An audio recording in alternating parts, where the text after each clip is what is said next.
ইদানিংকালে লক্ষ্য করবেন বাংলাদেশের যে কোনো উৎপীড়ে, চামচিকি, খ্যাংড়াকাটি মার্কা এই নেতা, হুজুর, মুরুব্বি তাদের মুখে একটাই বলি, "ভারতবর্ষে ঢুকবো, ভারতবর্ষ থেকে বাংলা, বিহার, ওড়িশা, সেভেন সিস্টার নিয়ে নেবো, ভারতবর্ষকে ছিন্ন-বিচ্ছিন্ন করে দেবো। আমাদের সবাই ভারতের সঙ্গে যুদ্ধ করবে, ভারতকে তাদের অওকাত বুঝিয়ে দেবো।"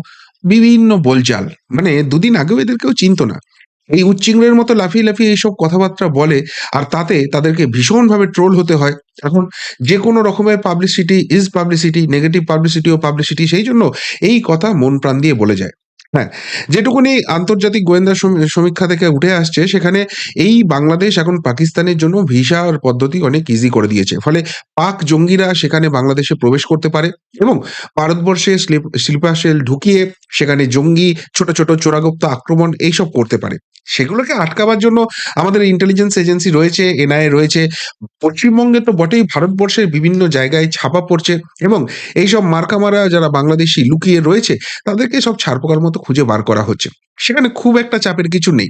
অর্থাৎ চোরাগোপ্তা একটু আধটু আক্রমণ করলেও করতে পারে, সেটাকেও যথারীতি সামাল দেওয়া হচ্ছে। কিন্তু প্রশ্নটা হচ্ছে এই যে ওই হেঁপো রোগীর মতো প্রাক্তন সেনাকর্তারা এসে বুলি ঝাড়ছিল না? যে ভারতবর্ষ ৪ দিনের মধ্যে কলকাতা দখল করে নেব। সত্যিই কি বাংলাদেশ এই জায়গাটায় রয়েছে? আসুন আজকে দুটো দেশের আর্মির একটু কম্পারিজন করা যাক। দেখা যাক বাংলাদেশের অবকাঠটা ঠিক কোনখানে রয়েছে আর ভারতবর্ষ ঠিক কোথায় দাঁড়িয়ে রয়েছে। ভারতবর্ষ সত্যিই বাংলাদেশ যদি যুদ্ধ করে ভয়ে থরথর করে কাঁপবে, সমস্ত কিছু নিয়ে নেবে? নাকি বাংলাদেশকে যদি চায় যুদ্ধটা ১ দিনের বেশি স্টে করবে না? ২ দেশের সামরিক শক্তিটা একটু তুলনামূলক কম্পারিজন করি। প্রথমতই সেনাবাহিনীর অনেকগুলো ব্যাপার থাকে। নৌবাহিনী থাকে, এয়ারফোর্স থাকে, স্থলবাহিনী থাকে, তাদের আর্টিলারি থাকে, প্রতিরক্ষা কর্মী থাকে। সমস্ত কিছু নিয়ে সারা বিশ্বের যত দেশ আছে তাদের এই মিলিটারি ক্ষমতার একটা র‍্যাংকিং বানানো হয়। এবং সেই র‍্যাংকিং অনুযায়ী সারা বিশ্বের মধ্যে ভারতবর্ষ হচ্ছে 4th পজিশনে রয়েছে। Number 1 US, number 2 China, number 3 Russia আর তারপরেই হচ্ছে ভারতবর্ষ। অর্থাৎ অন্যান্য যেসব প্রগতিশীল দেশ বলা হয়, ধরুন ইউকে বা জার্মানি বা কানাডা, ইউরোপের অন্যান্য দেশ, অস্ট্রেলিয়া, জাপান, কোরিয়া তাদেরকে বহু পিছনে ভারত বহুদিন আগে ফেলে দিয়েছে। ভারতের সামরিক শক্তি যা রয়েছে সেই জায়গায় ভারতবর্ষ ৪র্থ স্থানে বিশ্বের মধ্যে রয়েছে। আর বাংলাদেশ এই র‍্যাংকিং অনুযায়ী 37th ৩৭তম পজিশনে আছে। ফলে এই ডিফারেন্সটা দেখেই বোঝা যাচ্ছে যে বাংলাদেশের নৌবাহিনী ভারতবর্ষের কাছে বা বাংলাদেশের অন্যান্য টোটাল সেনাবাহিনী ভারতবর্ষের কাছে ঠিক কোন জায়গাটায় রয়েছে। এবার একেকটা সেগমেন্ট ধরে, ধরে একদম ডেটা দিয়ে, দিয়ে আপনাদের সামনে তুলে ধরব। ১ম এই আসছি প্রতিরক্ষা বাজেট। অর্থাৎ এই যে সেনাবাহিনী তার মধ্যে সমস্ত কিছু রয়েছে। আর্মি রয়েছে, নেভি রয়েছে, এয়ারফোর্স রয়েছে, আর্টিলারি কেনা রয়েছে, প্রতিরক্ষা কর্মী রয়েছে। সমস্ত কিছু নিয়ে ইন্টেলিজেন্স সমস্ত কিছু নিয়ে প্রত্যেক বছর ভারত যে বাজেটটা যে টাকাটা খরচ করে এটা হচ্ছে এত কোটি মার্কিন ডলার। সেটা ভারতের খরচের পরিমাণ হচ্ছে ৭,৪০০ কোটি মার্কিন ডলার। আর বাংলাদেশ সেখানে সারা বছরে খরচ করে ৭০০ কোটি মার্কিন ডলার। অর্থাৎ ভারতবর্ষ বাংলাদেশের প্রায় ১০ গুণ টাকা এই প্রতিরক্ষা বাজেটে, প্রতিরক্ষা খাতে প্রত্যেক বছর খরচ করে। সুতরাং ভারতের বহরটা প্রত্যেকটা সেগমেন্টে কতখানি বেশি সেটা এখান থেকেই সহজেই অনুমেয় হয়ে যাচ্ছে। এরপর একদম সেগমেন্ট ধরে, ধরে আসছি। মোট সক্রিয় প্রতিরক্ষা কর্মী। অর্থাৎ এরা কিন্তু ওই আর্মি, নেভি বা এয়ারফোর্স এর অংশ নয়। এরা হচ্ছে প্রতিরক্ষা খাতে কর্মী। সেই সংখ্যাটা ভারতবর্ষে অ্যাক্টিভ কর্মীর সংখ্যা হচ্ছে ১৪,৫৫,৫৫০ জন। আর বাংলাদেশের ক্ষেত্রে এক্ষেত্রে আছে ১,৬৩,০০০। মানে কলকাতাতে যত সিভিক ভলান্টিয়ার আছে সেই সংখ্যাটা আটকাতে পারেনি বাংলাদেশ নিজেদের প্রতিরক্ষা কর্মীদের খাতে। এখানেই কতখানি পিছিয়ে আছে ভারতবর্ষের টোটাল প্রতিরক্ষা কর্মী, তাহলে ভারতের ইন্টেলিজেন্সটা, ভারতের প্রতিরক্ষাটা কতখানি শক্তপোক্ত। এবার সংরক্ষিত বাহিনী মানে রিজার্ভ ফোর্স। ধরুন আমাদের দেশে কোনো আপৎকালীন সিচুয়েশন হয়ে গেল, কোথাও যুদ্ধ লেগে গেল, কোথাও ভয়াবহ অগ্নিকাণ্ড হলো, কোথাও ভূমিকম্প হলো, কোথাও ধস নামলো। এইসব জায়গাতে জেনারেলি এদের হয় ভোটের ডিউটি। বিভিন্ন জায়গায় একটা রিজার্ভ ফোর্স রেখে দেওয়া হয়। অর্থাৎ কোথাও বিশেষ করে যুদ্ধকালীন পরিস্থিতি যদি হয় সেখানে এই ব্যাকআপ পাঠিয়ে দেওয়া হয় যাতে সেখানে যদি ক্ষয়ক্ষতি হয় এরা গিয়ে সেই জায়গাটাকে মেকআপ করতে পারে। তো ভারতবর্ষ শুধু রিজার্ভ ফোর্স রেখে দিয়েছে ১১,৫০,০০০, ১১,৫৫,০০০। আর বাংলাদেশের রিজার্ভ ফোর্স কিচ্ছু নেই। 0, 0, বিগ 0। কোন রকম কোন রিজার্ভ ফোর্স নেই। অর্থাৎ ওই যে ১,৬৩,০০০ রয়েছে বাস এইটুকুনি তাদের রয়েছে। এর বাইরে আর অন্য রকম কিছু নেই। এবার স্থলসেনা মানে যেটা আর্মি, যারা টাঙ্গায় যুদ্ধটা করে, সেইটা হচ্ছে ভারতবর্ষে প্রায় 22 লক্ষ এরকম সেনা রয়েছে। 21,97,117 জন লাস্ট কাউন্টিং অনুযায়ী। আর বাংলাদেশের সেই সংখ্যাটা হচ্ছে 1,63,000। এটা হচ্ছে শুধুমাত্র স্থলসেনা, আর্মির কথা বলা হচ্ছে, যারা গ্রাউন্ড লেভেলে গিয়ে ফাইটটা করবে। আর এরপর বায়ুসেনা, এয়ারফোর্স যেটা, ভারতবর্ষের রয়েছে 3,10,575 জন। আর বাংলাদেশের সেখানে সংখ্যাটা হচ্ছে 17,400। ডিফারেন্সটা বুঝতে পারছেন দুটো দেশের? আর্মি বলুন, এয়ারফোর্স বলুন। এবার যেটা নেভি, নৌসেনা, সেই জায়গাটায় আসি। ভারতবর্ষের নেভির যে অফিসিয়াল রয়েছে বা এখানে জওয়ান রয়েছে, তার সংখ্যাটা হচ্ছে 1,42,252 জন। আর বাংলাদেশের ক্ষেত্রে সেটা আছে 25,100 জন। মানে এখানে শুধু স্ট্রেংথ, আর্মি, নেভি এবং এয়ারফোর্সের স্ট্রেংথ, এই জায়গাটাতেই বলে বলে দরকল দিয়ে দিচ্ছে বাংলাদেশকে।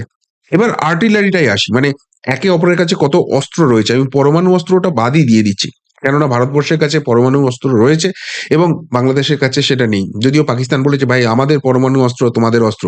পাকিস্তান আবার সেটা কি করে পেরেছে সে আবার অন্য ইতিহাস। আমি ওইদিকে যাচ্ছি না, পরমাণুর দিকে যাচ্ছি না। এমনি সরাসরি যে আর্টিলারি গুলো যুদ্ধ খেলে ব্যবহৃত হতে পারে সেই জায়গাটা বলছি। ভারতের কাছে যুদ্ধ বিমান আছে 2,296টা, প্রায় 2,300 যুদ্ধ বিমান আছে। আর বাংলাদেশের কাছে সংখ্যাটা হচ্ছে 216। মানে শুধুমাত্র ওই এয়ারফোর্সের লোকজনই যদি যায়, বাংলাদেশ তাতেই শেষ হয়ে যাবে।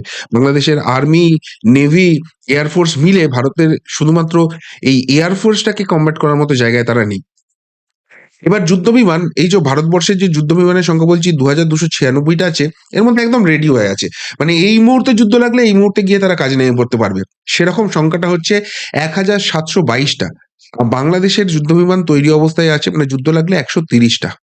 মানে তাদের তৈরি থাকা এবং রিজার্ভ সবকিছু মিলিয়ে সব তৈরি হতে হতে ভারতের যে কটা তৈরি আছে যদি পাঠিয়ে দেওয়া হয় বাংলাদেশে, ওখানেই যুদ্ধটা খেলতে খতম করে দিয়ে চলে আসবে, সমস্ত কিছু শেষ করে দিয়ে চলে আসবে।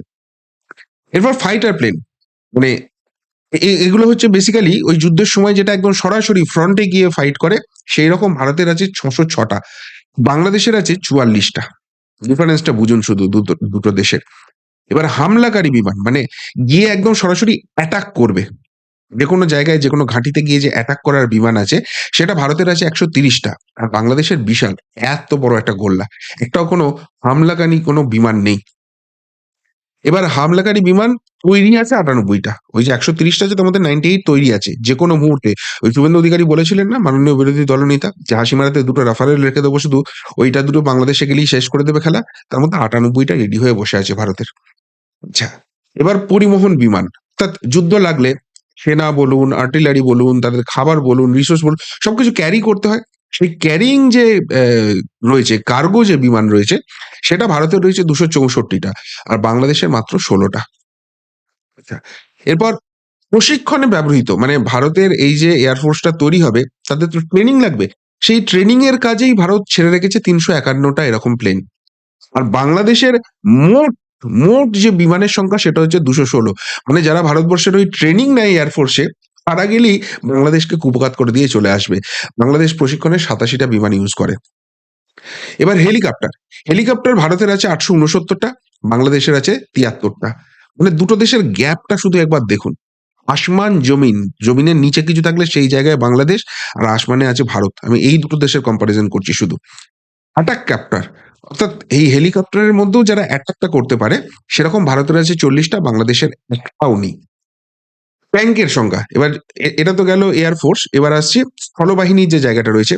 ভারতবর্ষের ট্যাঙ্ক আছে 4,614টা, আর বাংলাদেশের আছে 320টা। অর্থাৎ ওই পশ্চিমবঙ্গ বর্ডারে শুধু সবকটা ট্যাঙ্কে যদি দাঁড় করিয়ে দেওয়া হয়, আর বলে যে তোমরা রোল করে বাংলাদেশের উপর দিয়ে চলে যাও, গিয়ে মায়ানমারে গিয়ে তোমরা দাঁড়াবে, তাহলেই গোটা বাংলাদেশটাকে ডিমিলিশ করে দিয়ে ভারতবর্ষ চলে যেতে পারে। ভারতের ট্যাঙ্কের সংখ্যাটা এখানেই রয়েছে, বাংলাদেশে সেখানে 320টা। ঝাঁঝোয়া গাড়ি যুদ্ধের সময় যেটা কাজে লাগে, ভারতবর্ষের আছে 1,51,248টা গাড়ি, আর বাংলাদেশের আছে 13,100টা। বুঝতে পারছেন ডিফারেন্সটা? এবার একটু নৌবহরে আসি, মানে নেভির দিকে আসি। বাংলাদেশেরও তো নিচের দিকটা পুরোটা সমুদ্র, বিশাল তাদের নাকি নেভি আছে। ওই কিছুদিন আগে একটা মিম দেখছিলাম, ভাইরাল হয়েছে, হাঁড়িতে করে দুজন আসছে, বিশাল নৌবহর চলে এসছে। তো সেই নৌবহর ভারতের আছে 294টা, আর বাংলাদেশের আছে 117টা, অর্ধেকেরও কম।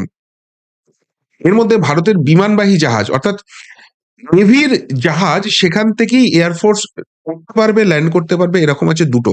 বাংলাদেশের একটাও নেই। আর সবশেষে যেটা বলব সেটা হচ্ছে সাবমেরিন। ভারতের ১৮ টা সাবমেরিন আছে, বাংলাদেশের আছে ২ টো। যেটা ডুবোজাহাজ, ডুবে গিয়ে যুদ্ধ করে আসে। অর্থাৎ এই হচ্ছে ২ টো দেশের ডিফারেন্স, যে কারণে ভারতের র‍্যাংক সারা পৃথিবীর মধ্যে 4th আর বাংলাদেশের র‍্যাংক হচ্ছে 37th। আর এই ভারতের বিরুদ্ধে ওই বাংলাদেশের উচ্চিংড়ে মার্কা নেতারা কোন আকাশের বই থেকে পাওয়া তথ্য অনুযায়ী বলছে যে ভারতবর্ষকে 7 সিস্টার নিয়ে নেবে, বাংলা, বিহার, ওড়িশা সমস্ত কিছু দখল করে নেবে, ৭ দিনের মধ্যে কলকাতা দখল করে নেবে। আর সত্যিই ভারতবর্ষ বসে, বসে ললিপপ চুষবে। ভারতবর্ষের ইন্টেলিজেন্স ইউনুস প্রশাসনের মধ্যে ঢুকে গেছে এবং সেখান থেকে সমস্ত তথ্য পাচার হয়ে যাচ্ছে। এই ভয়ে, এই আতঙ্কে তারা কাঁপছে। এই প্রতিবেদন গতকালই করেছিল।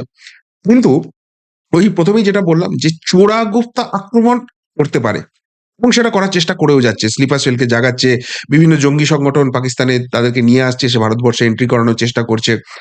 প্রবলেম আছে। সেটার জন্য এনআইএ বা অন্যান্য যেসব ইন্টেলিজেন্স সংস্থা রয়েছে তারা কাজ করছে, সেগুলোকে সেই ছারপোকাগুলোকে বেছে, বেছে তুলছে। কিন্তু ওই চোরাগুপ্তা আক্রমণের বাইরে আমরা লন্ডন থেকে এসেছি, আমরা এক্স কর্মী, আমাদের দেশের সমস্ত ছাত্রকে ট্রেনিং করে দেবো, সবার হাতে রাইফেল তুলে দেবো আর ভারতবর্ষ দখল করে নেবে। এই যে গালগল্পগুলো দিচ্ছে না, দুটো দেশের এই স্ট্যাটস, এই সামরিক স্ট্যাটস এর ডিফারেন্সটাই বলে দিচ্ছে কার অওকাত কোথায় আছে। তো তাই এইসব বড়, বড় বগলমবাজি ওই ২ আনা ৪ আনার যাদের কেউ চিনত না সেইসব মুরুব্বিরাই করে যাচ্ছে। ইউনুস প্রশাসন বিক্রম মিস্ত্রি যাওয়ার পর থেকে কার্যত ব্যাকফুটে চলে গেছে, যে কারণে স্বীকার করে নিচ্ছে ভারতবর্ষের সঙ্গে যুদ্ধ করা তো অনেক দূরের কথা। ভারতবর্ষ শুধু আলু, চাল, পেঁয়াজটা পাঠানো বন্ধ করে দিলেই আমাদের হালটা খারাপ হয়ে যাবে। আর তাই এতদিন বাদে অবশ্যই সে হুঁশ ফিরেছে এবং স্বীকার করছে সেখানে হিন্দু সনাতনীদের উপর অত্যাচার হচ্ছে এবং সেটার এগেইনস্টে তারা স্টেপ নিতে বাধ্য হচ্ছে। ভারতের সঙ্গে বন্ধুত্বপূর্ণ সম্পর্ক তারা চাইছে। কিন্তু প্রবলেমটা হচ্ছে একদিকে মুখে যখন এই কথা বলছে, তখন এই মাতব্বরগুলো যখন এই ধরনের মাতব্বরি করছে, তখন কিন্তু ইউনুস প্রশাসন মুখে কুলু পেটে বসে আছে। এবার মনে হয় সময় এসছে নরেন্দ্র মোদী বা জয়শঙ্কর বা অজিত ডোভালজি কারোর একটা বলার যে, "এই বাঁদরামিগুলো তোমার দেশের লোকজনকে করতে বারণ করো।" নাহলে সত্যিই ভারতের কোন সেগমেন্টটার সঙ্গে জুটবে? বাংলাদেশের পুরো সেগমেন্ট, আর্মি, নেভি, এয়ারফোর্স সমস্ত কিছু লাগিয়ে দাও। ভারতবর্ষের একটা সেগমেন্ট বেছে নাও। শুধু নেভি গিয়ে যুদ্ধ করবে, শুধু আর্মি গিয়ে যুদ্ধ করবে, শুধু এয়ারফোর্স গিয়ে যুদ্ধ করবে বলে দাও। বাকিটা আমরা দেখে নিচ্ছি। আর যদি সেটা না করে, যেটা এখানকার মানুষ বলছে সেইটুকুনি শুধু করে দিক। ফারাক্কা গেটটা খুলে দিক কিংবা বাংলাদেশ বর্ডারটা খুলে দিক। সেখানে দাঁড়িয়ে সবাই প্রাকৃতিক কর্মটা সেরে নিক। বাকি বাংলাদেশের অওকাত বাংলাদেশকে ওখানেই ভারতের মানুষ বুঝিয়ে দেবে। কি বলবেন এই ডিফারেন্স এর পরও বাংলাদেশের এইসব উচ্চিংড়েগুলোর লাফানি নিয়ে? যদি কিছু বলার থাকে অবশ্যই কমেন্ট বক্সে কমেন্ট করে জানাবেন। এমনটার মতো এখানেই শেষ করলাম। ফেরত আসছি নতুন প্রতিবেদন নিয়ে খুব তাড়াতাড়ি। ভালো থাকবেন, সাথে থাকবেন, পাশে থাকবেন। নমস্কার।